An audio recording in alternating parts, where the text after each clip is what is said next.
Good evening, everyone, and a very hearty welcome to this very exciting fireside chat titled Reshaping of Financial Inclusion from Perspective of Private Civil Society Participation and thinking and about it and seeing how the practice has really changed or adapted to the changes in COVID and beyond. And for this session, very two eminent, personalities as well as, people who have joined it and are Ananya Birla and also Dr. Amit Kapoor, who will host this session. Ms. Birla, as you know, is a singer, is a songwriter, entrepreneur, mental advocate, health advocate. I can go on, basically. At the age of 17, Ananya started Swatantra Microfin, which is now spread out over 78,000 villages, 20 states, and employs over 6,000 individuals, has an impact on 18 million lives. Swatantra was recently awarded the Microfinance Organization of the Year 2021 and has been placed in the top 25 best places to work in its segment by globally recognized Great Places to Work 2020. Swatantra Microfin and its affiliate, Swatantra Micro Housing, are the youngest organizations in their respective segments to secure A+ ratings by CRISIL. Ms. Birla's fueling passion for handmade art and design has given birth to a venture, Ikai Asai, and what it stands for today. An alumni of Oxford University, she is also the founder of Ananya Birla Foundation, which promotes global understanding and supports programs that build a kinder, happier, equal, stigma-free, where no conversation is a taboo and all people are connected to support the need to lead a fulfilling life. Last but not the least, Ananya is a skilled musician. She's the only English language Indian artist to record platinum sales, a feat she has repeated 5 times over. In addition to achieving double platinum sales on 2 singles. Ananya, a very warm welcome from all of us here. We are really very happy to have you on this fireside chat. Thank you so much for that lovely introduction. Very kind of you, and it's an absolute pleasure for me to be here with Dr. Kapoor. I'm really looking forward to this chat, and I hope that there are some interesting takeaways for everyone. So thank you for having me. It's an absolute honor. Absolute honor for us as well, and very happy to also introduce you to Dr. Amit Kapoor, who is gracing this particular fireside chat and hosting it. He is currently the chair for the Institute for Competitiveness. He teaches a course on reimagining capitalism at Stanford University. He's also an affiliate faculty at Harvard University. Dr. Kapoor has completed his PhD in Industrial Economics and Business Strategy from Punjab University. I can again go on about Dr. Kapoor, but would like to now open up this fireside chat for a very lively and invigorating discussion. Over to you, Dr. Kapoor. Thank you. Thank you, Meenal. Thanks for the kind words. Thanks, Ananya, for joining us today. So let's dive into the conversation right away. Ananya, these have been very trying times, especially the last 24 months. COVID, and it actually had a huge impact across the world, either on human lives or whatever. How did this personally affect you? How did you really look at this challenge? Because how you really managed this possibly had a huge impact on how you're really looking at doing things in the future. Ananya. Personally, I think the last 2 years I learned, and I was telling you earlier as well, that a lot of learning is about unlearning. I think all of us were put in a situation where we really had to introspect because we had to work from home. We couldn't step out. There were less distractions. We really had to look within. And I think I surely found more of myself in the last 2 years. I found a better balance for myself personally, and also in terms of my professions, in terms of my music and the businesses. So I think it's been a very tough yet very insightful 2 years for me on a personal level.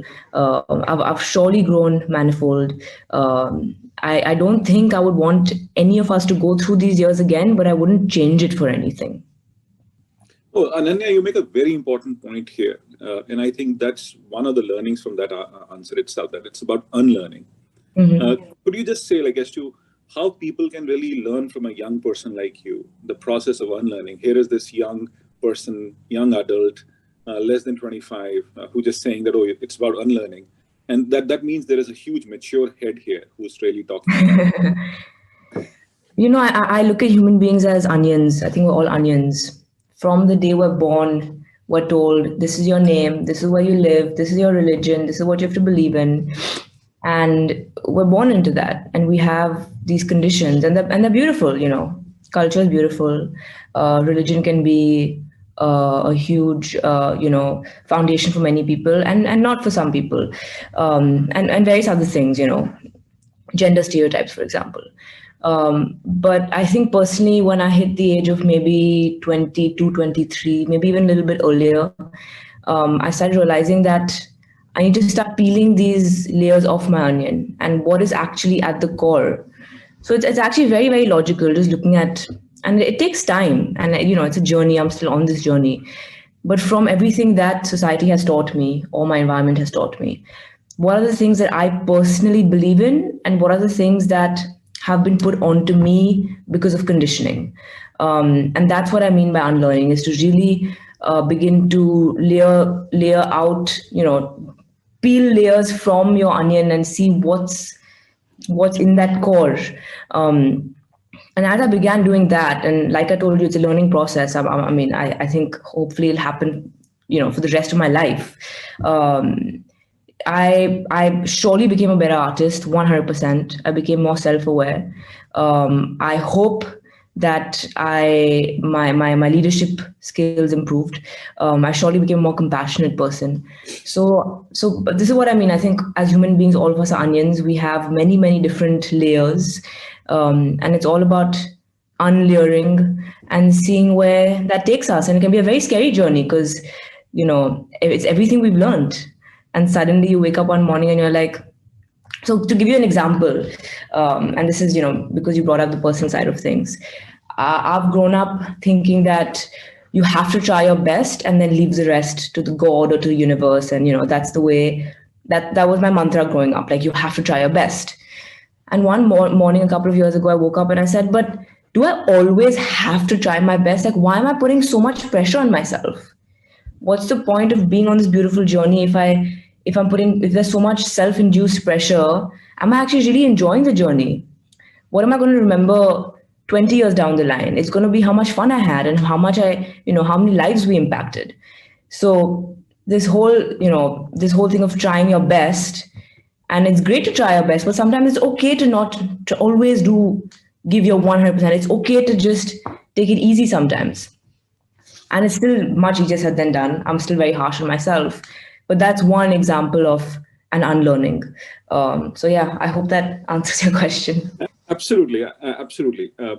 You make a very important point here, and that is that how many lives you have actually impacted. That means, like, there is this whole huge person who's really saying as to how I can make a contribution, which is far bigger than what people would actually look at. And how do you really look at the idea of contribution? Because that's what I really hear you say as the underlying theme. Yeah, I think again, you know, this question it's very deep, and it's taken me a while to sort of figure out the why of why I do what I do. And I think the why is so important because it really, during testing times, if you're very sure of why you're doing what you're doing, it really takes you through.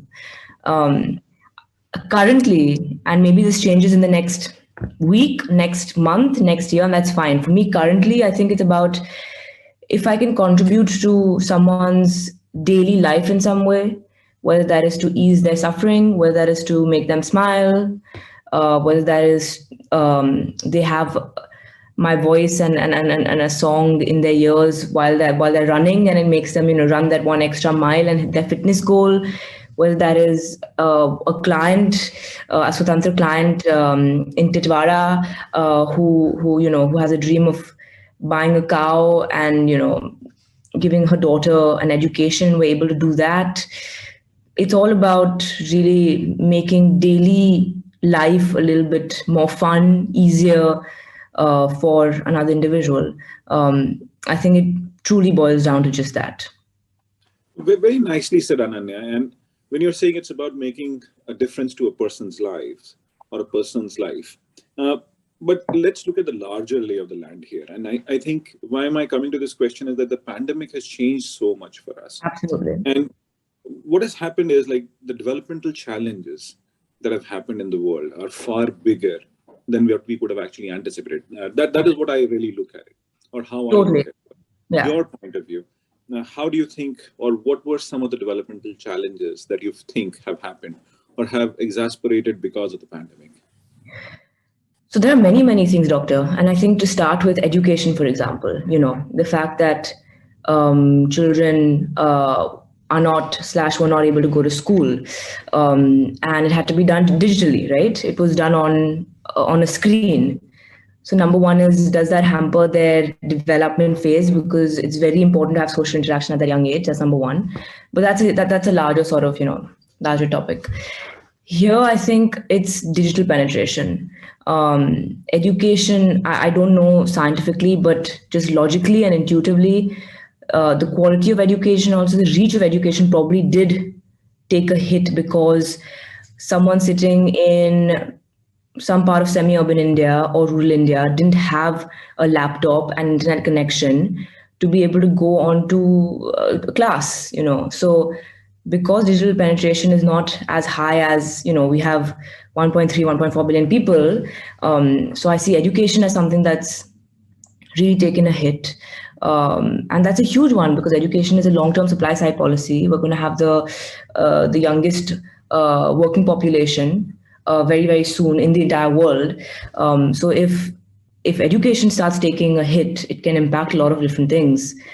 The second thing is healthcare, and the way that the stories that I've heard, especially with the second wave that came to our country, I mean, extremely sad. I know all of us, everyone listening has probably lost someone near, dear to them, or has, suffered from COVID themselves.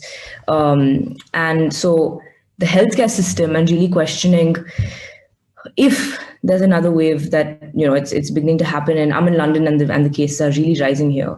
And typically, with a little bit of data crunching that we did, it hits India after 3 months of when it hits London. So given that assumption, is it even fair to be able to expect our healthcare system to be able to take another hit?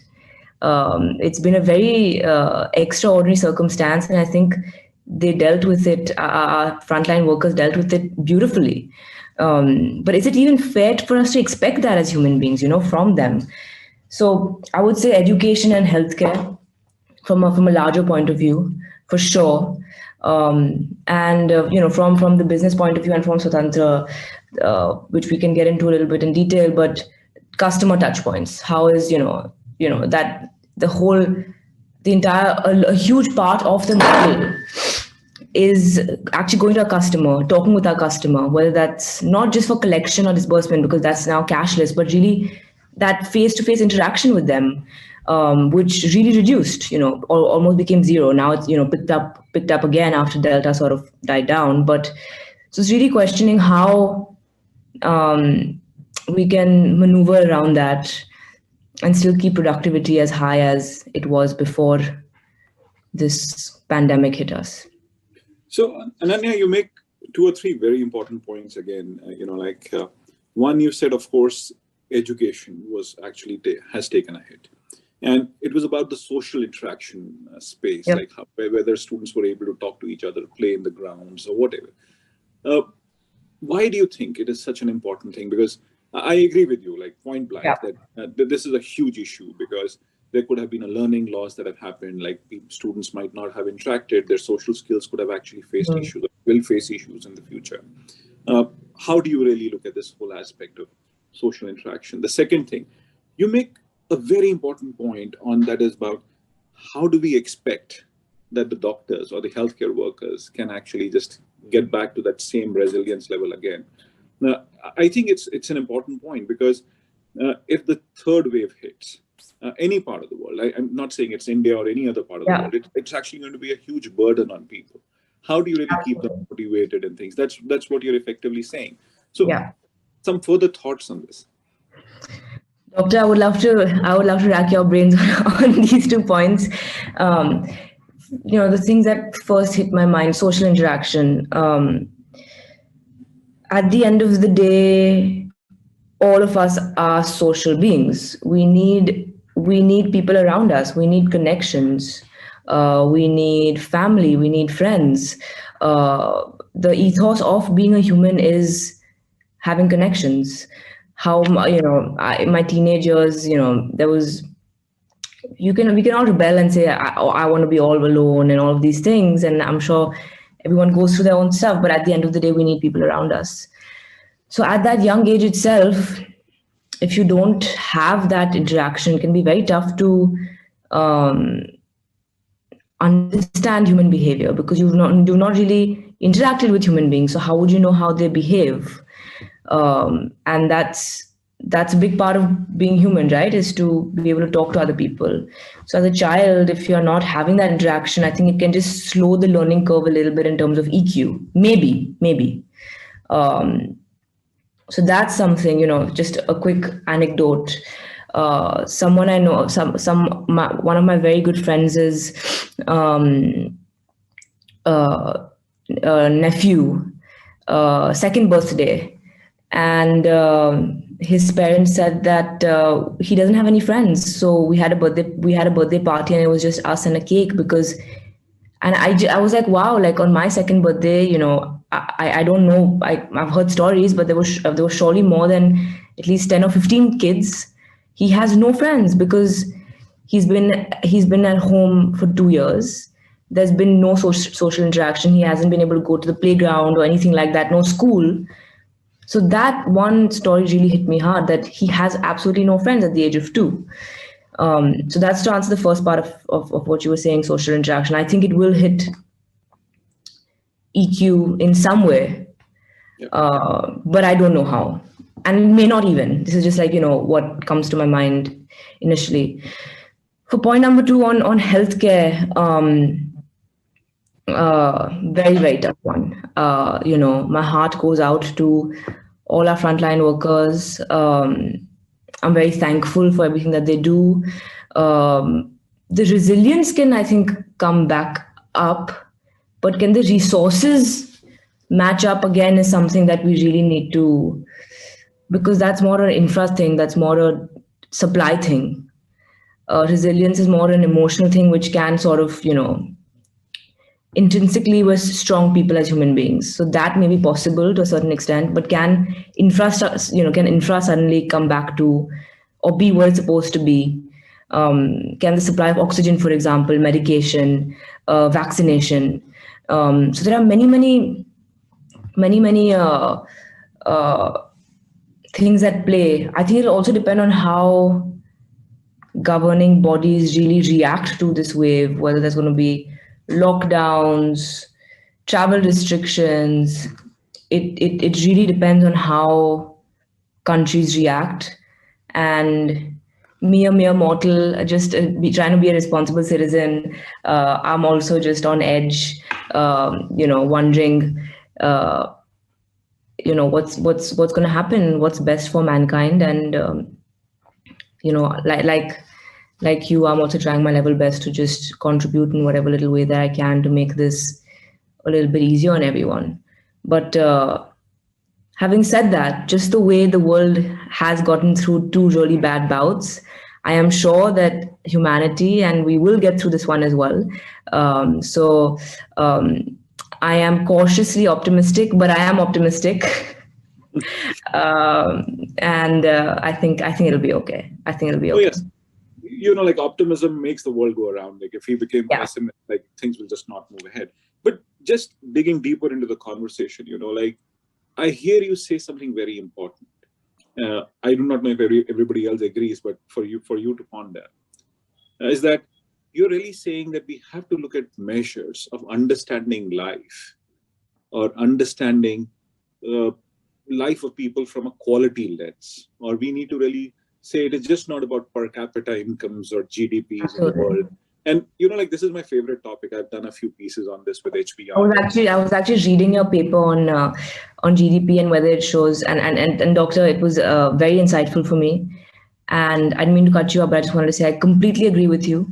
I think it doesn't include things like financial inclusion, for example. It makes things very, very black and white when there's a lot of shades of gray that cannot be omitted. So thank you for that paper. Yes, thank you. But then how would you really look at measure, going beyond the measure of prosperity, which is GDP? I'm sure you have your thoughts. Like you've said financial inclusion, and that is what motivates you, and that is where you are moving towards. You've made so much impact. Anything else or other measures that we should look at? Yeah, I think one more huge element that sort of millennials, if I'm allowed to say so, or even just generally, is the importance of mental health. And that really becoming a very mainstream, relatively compared to before, mainstream topic of discussion. So going off that, I think, please correct me if I'm wrong, but from what I remember, Bhutan had or has a scale on happiness. Yes. And I think that would be a great measure, because I truly am of the belief that materialistic gains doesn't always have a direct correlation on happiness. I don't think that as you earn more and more and more and more, you become happier. I think there's surely a bell curve or something of the sort. So I think it needs to be a weighted average of GDP, financial inclusion, happiness, and many other parameters. We need to include more of the grays to make this more robust. But I really think that at the end of the day, as a nation and as a world, we need to think of, for example, the word prosperity. How do we define it?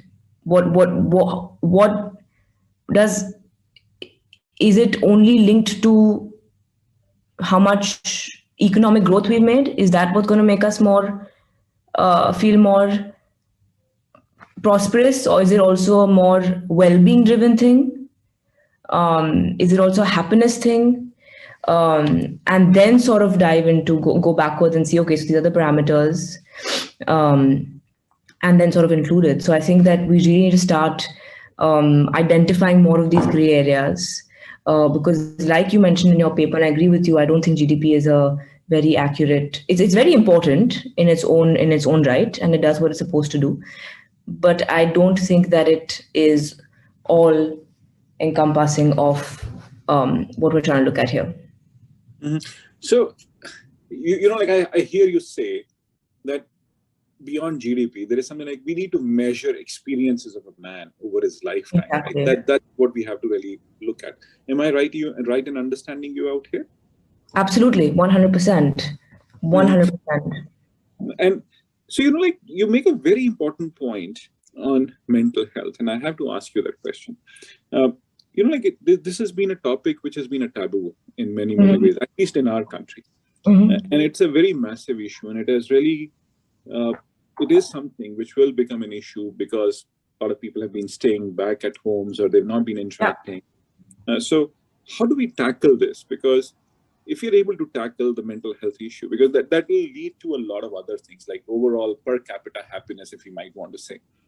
Because, that's a great word. That's a great term. Yeah, doctor. Yeah. Okay, so in my mind, my conditioning, I do understand why there is a stigma, because you can't really see it. But then you also can't really see love, the emotion of love, for example, but we all feel it. Mm-hmm. So why? I just think it needs to be normalized. There is no human being on this planet who doesn't experience something as simple as stress or tension. But to sort of answer your question a little bit more directly, I think it all boils down to education. And I'll tell you where this is coming from.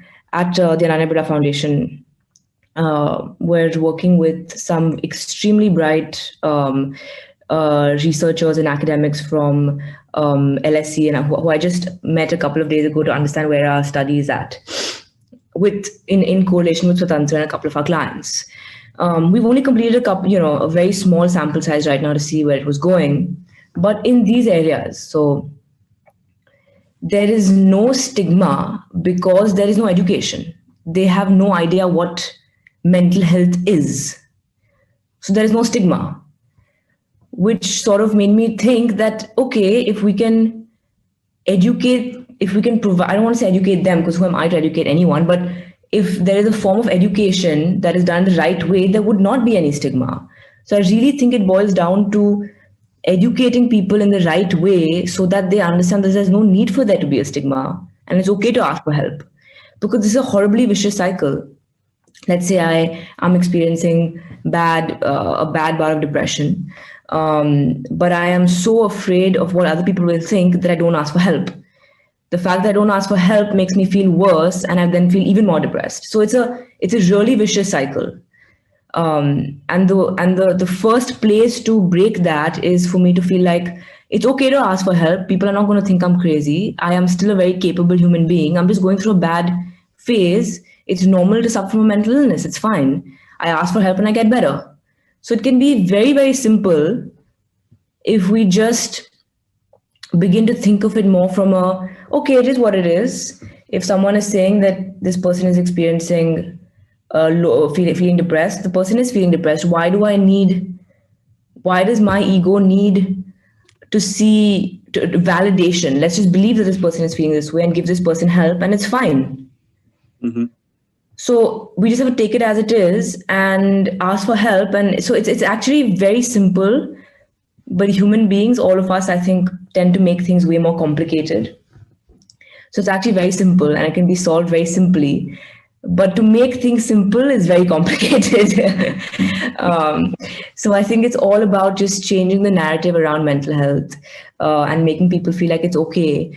I've had my own experiences, and I think it's only given me a much larger palette of emotions that I understand. It's only made me more compassionate. It's surely made me more creative. And I personally don't think that it makes me any less capable. I think that's one thing, is because, especially also because of fear of losing jobs. If you say you have a mental illness, you don't get a job easily.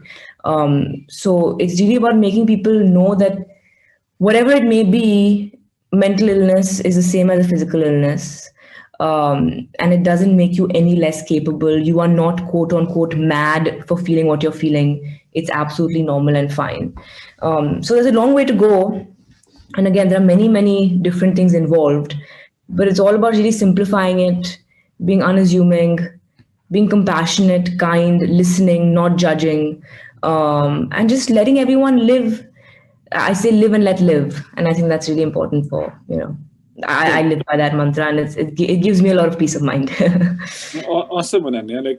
Let's move to the next pasture of this discussion, as I would like to put it. We were talking about your thoughts and some very important things here. But coming to your work that you've done, and you've done some significant work on financial inclusion. How do you think financial inclusion has changed in the last few years, especially because of COVID? And you also made a very important point on reducing touch points, because I think what you're really saying is the biggest challenge in microfinance has always been about reducing touch points, reducing mistakes and things. So how are you really looking at this perspective? So, analytics-based credit underwriting, for example, is really important, which is something that we're working on, which actually we have a robust sort of algorithm in place, especially for the housing side of things, and even for the micro lending side of things. So really sharpening that digital tool, and we really need to think of even that digital penetration with our clients, customers is low, even though it is increasing at 30% per annum from the last I read. And also, pardon me if I'm wrong with that. How do we really make sure that we are the ones who actually start our customers on that digital path? So, for example, explaining to them why it's so important to have a digital tool, download the app. How do they download the app? So really starting that digital journey for them is something that we are really doing, because we learned, especially before COVID, it was a thing of having paperless, cashless, etc., and having completely digitized processes. Of course, it reduces stat.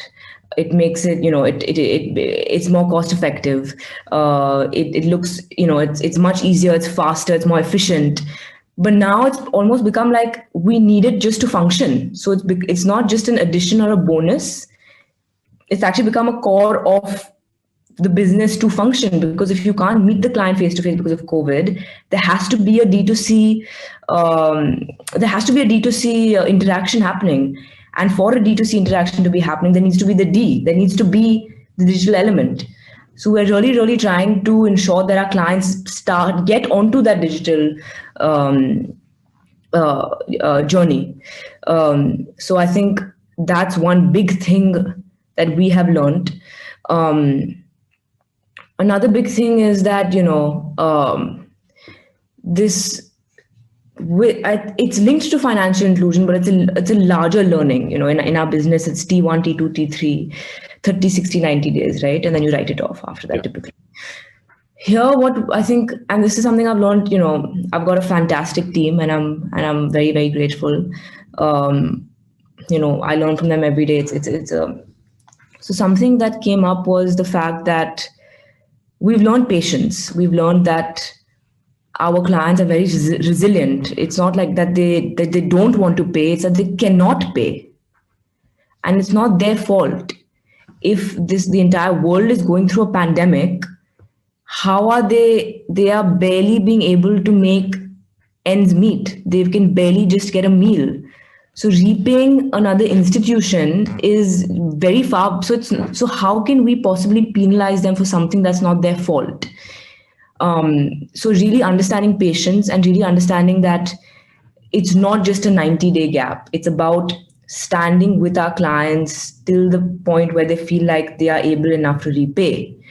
So we don't penalize them at all. We don't make them feel like they're doing something really horrible. In fact, and that's a huge part of financial inclusion, is understanding that it's all about that gap, right? And trying to fill that gap in, or reduce that gap in some way. Hopefully by, I'm just saying lower tier, lack of a better word, to bring the lower tier to the higher tier, right? Is the way I see financial inclusion. And I think a lot of that boils down to really understanding and being patient, that it's not that they don't want to or they're being stubborn or difficult, it's that they cannot. So how can 90 days of not repaying because of such a horrible pandemic be their fault? It's not. And how can 90 days even be enough for us to expect them to repay us? So really trying to understand this repayment schedule, this whole EMI thing in a more mature way, and saying, it's okay, take your time, we are here for you. The larger goal here is a better India, whether that is in the form of GDP or, like we said, other measures. And what is 90 days, 90, 91, 92 days in the larger scheme of things? So we're here for you. Take your time. And as things get better, and so this is more on the sort of qualitative, emotional side of things. But it did showcase, because our, we were hit with our repayments did suffer, obviously, because of COVID. But the way that it has improved has been exponential and almost like a miracle, because we stuck by this principle of ours that we have to be patient. So logically it made sense, and intuitively it made sense, and emotionally it made sense, but it actually did also showcase in improved numbers. So I would say the 2 points that come to my mind is really ensuring that they get onto this digital path, because D2C is very important. It's almost becoming the core of the business to function, like I said. If B2C is not possible, because it's P2P almost, right? In life, in microfinance. And the second part, like I mentioned, is really trying to redefine this notion of 90 days and the PAR, and being patient and just understanding it from their point of view. And we've seen the business flourish. We're doing very well for ourselves. Much better than I could have ever expected, given the circumstance with COVID.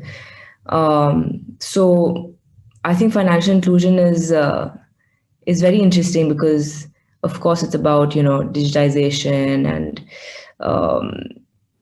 the monetary side of things, but it's also a lot about the emotional support and really understanding human behavior.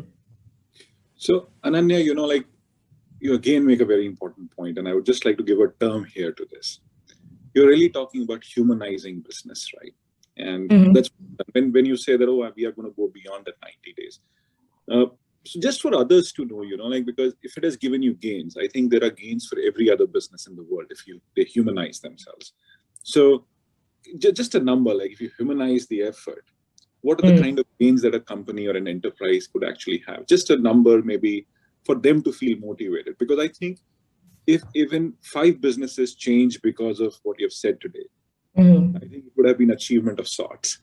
Because I think then we are really talking about humanizing the whole effort and really saying that, yes, we are here to serve people. Of course, making money is not bad, but we're also creating what I call opportunities, or we are solving problems that society faces.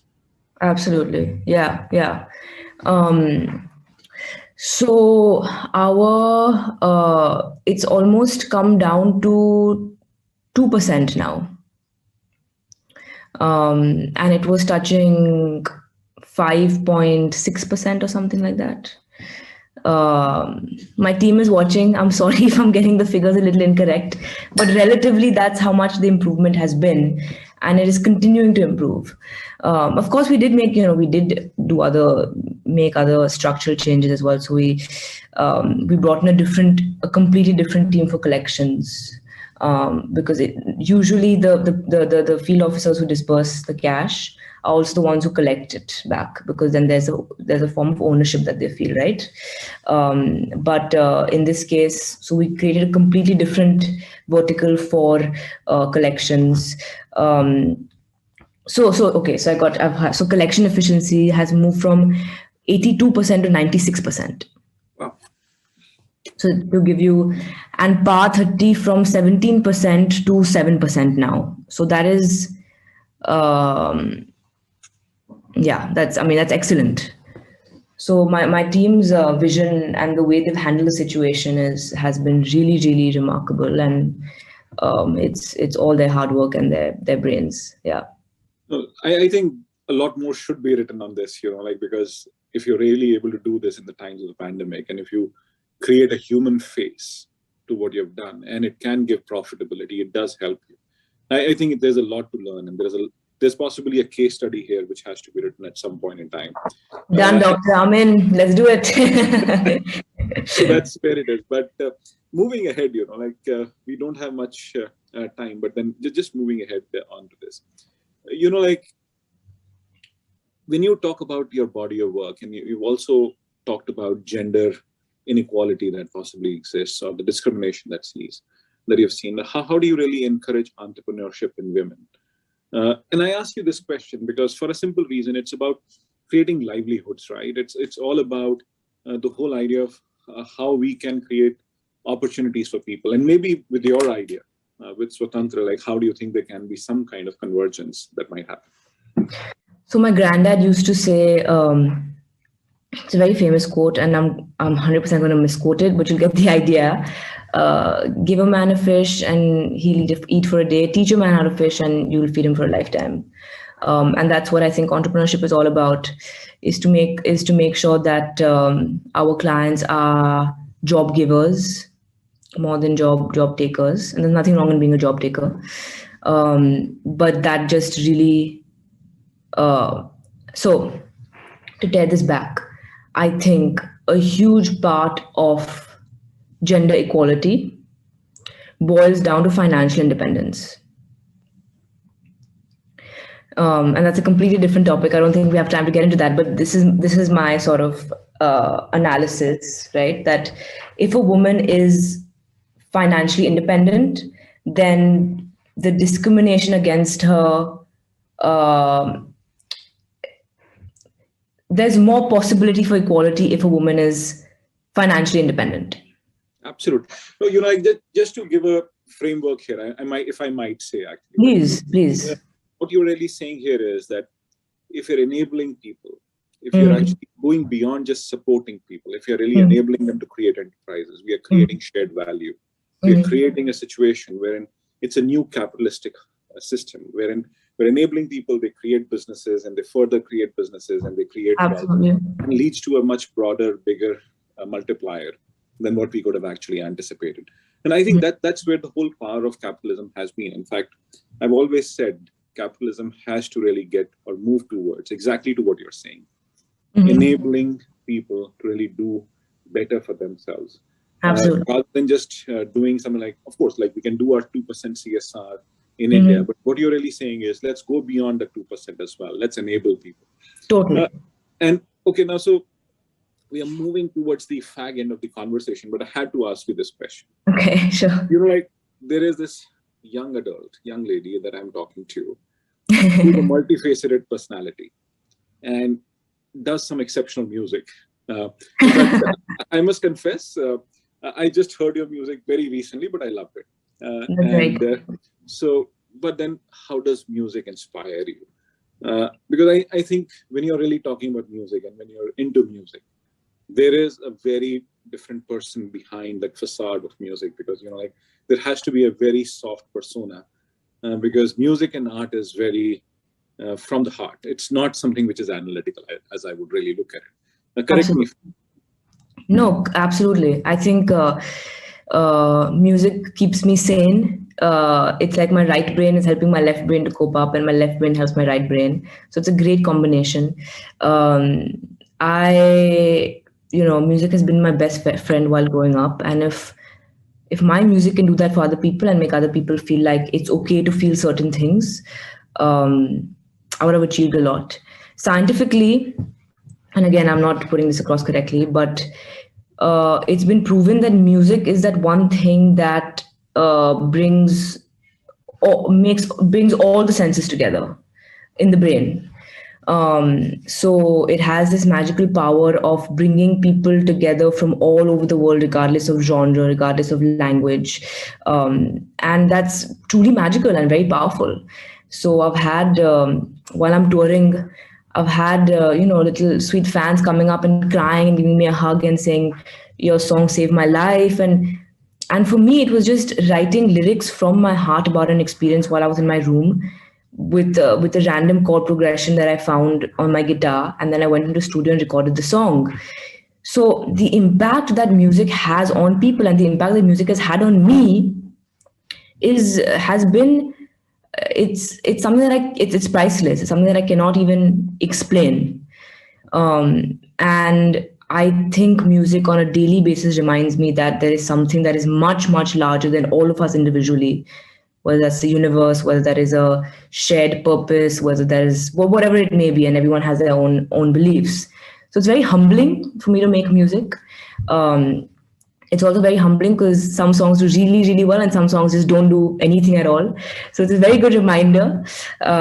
So it's really good for my health, and it keeps me very happy. And I feel extremely grateful that I'm able to pursue both my passions.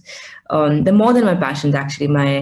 I truly consider these organizations and my artistry to be just a part of my life. I don't call it work because sometimes work can have a negative connotation. I'm married to it. I love what I do. And I'm also very grateful to be born in a generation that allows me to pursue such different career paths. And hopefully, if I continue to work on my skills and continue to work hard, being taken seriously in both. So I'm filled with gratitude, and it's extremely exciting. I'm currently singing in Hindi, Punjabi for the next album, after which it goes back to English. So it's been a great learning experience for me. So yeah, music makes me feel very humbled, and it really pulls me back to being human. It pulls me back to my emotions, and it reminds me that like it's like Ananya, don't run away from how you actually feel. You have to feel that pain. You are human. You have to feel what you're feeling. Don't distract yourself. So it makes me feel more human. Ananya, on this note, I think this has just been such a powerful conversation and an interaction from a person like who was really saying that, who did not have any qualms in saying that I am human, I have my weaknesses, and we have to understand those weaknesses and we have to move forward with it. Very, very beautifully said, Ananya. It has been a pleasure talking to you. Thank you so much, Doctor. It's my pleasure. Thank you. Meenalji, thanks for the opportunity. Over to you, please. Thank you so much, Meenalji. I really appreciate it. Thank you. Thank you, Ananya, and thank you, Dr. Kapoor, for such wonderful, conversation. And it just took us to a very different level of, understanding, and then the intrinsic kind of value of the work that we do, in the ecosystem. All of us, Swatantra, many other microfinance players, the government. In terms of promotion of livelihood, the financial inclusion, the kind of challenges that have thrown, and a perspective that could be beyond a credit plus, a finance plus. So thank you so much for this conversation. It was lovely having both of you. Ananya, if it is not too much, could we ask you to hum a few lines for everyone sort of tuned in, and also your team out there, and it will sort of cheer up everyone. So there was anything like what you like, or something you want to say of your song, your writing, basically. Sure. So my writing process actually comes from my poetry. So that's where it comes from. I had the privilege of writing the official anthem with AR Sir for the Olympic team. So it goes like, hey, the Hindustani way, jeet hamari har nas mein. It's called Hindustani way. And that's something that, regardless of where we are in this world, what we're doing, we're always Hindustani, and we're going to do it the Hindustani way, and we're going to have fun, and we're going to make the better place we're going to make the world a better place. We're going to leave the world a better place than when we came in. And we're going to do it the Hindustani way. Thank you so much, Ananya, and thank you, Dr. Kapoor. Again, wishing you all a very pleasant evening, and do stay tuned for the the award function that is coming. We are felicitating the farmer producer organizations, as well as some case studies, beautiful case studies written on various livelihood promotional experiments and programs. So do stay tuned. Thank you very much, and wishing you, both of you, the best, and Happy New Year in advance. Thank you very much. Merry Christmas, Happy New Year. Yeah. Thank you. Bye. Thank you. I'm going to take you up on that case, on that research. Absolutely. Absolutely. Okay. Okay. Bye. Thank you very much.